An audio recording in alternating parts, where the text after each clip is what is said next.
One of the so-called skills that you see in a lot of the movies is where a fellow walks along and he sees a cactus and he hacks the thing open and reaches in and scoops out a whole bunch of water. Well, that's not really a good idea, and I'm going to explain why. First of all, cactus don't hold water in big old puddles like that. They hold it in kind of a pulpy center, a little bit like a watermelon, only not nearly as wet. Another reason that you wouldn't want to do that is some of the cactus are actually poisonous.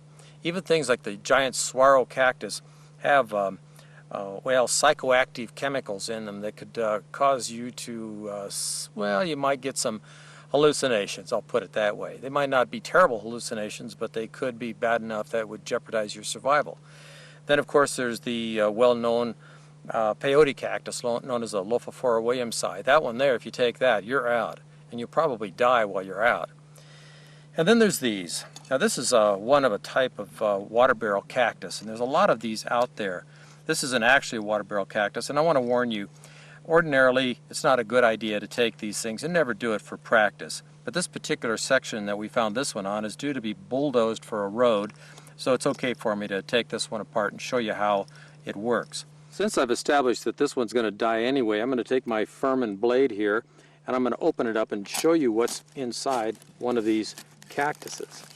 Now, these are pretty tough little things. The Indians used to open them up with just a sharp stick.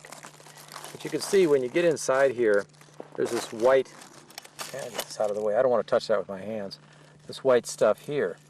And you can see just on the blade that there's a little bit of moisture in it, but not a lot.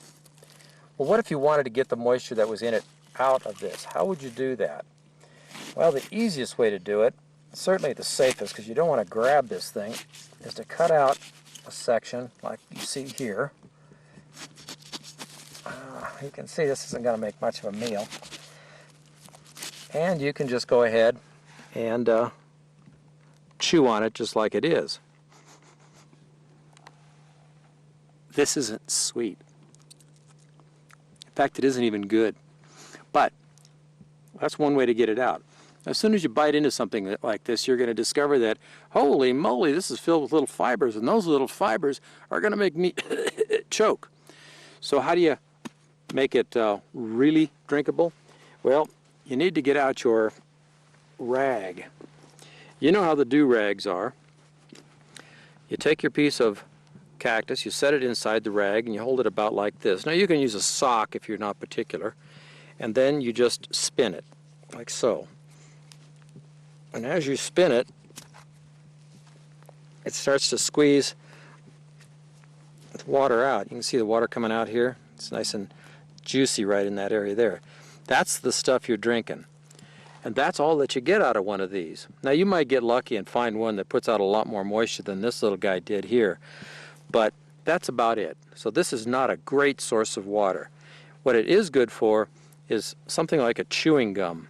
You could stick this in your mouth and chew it, and then you're done with it. This doesn't hold its flavor on the bedpost overnight.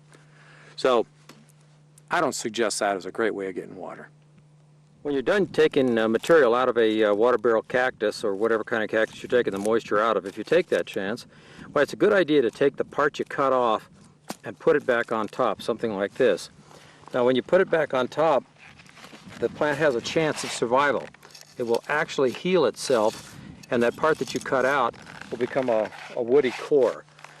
But this plant now has a chance of actually growing back together again until the bulldozer comes through and turns it into mulch.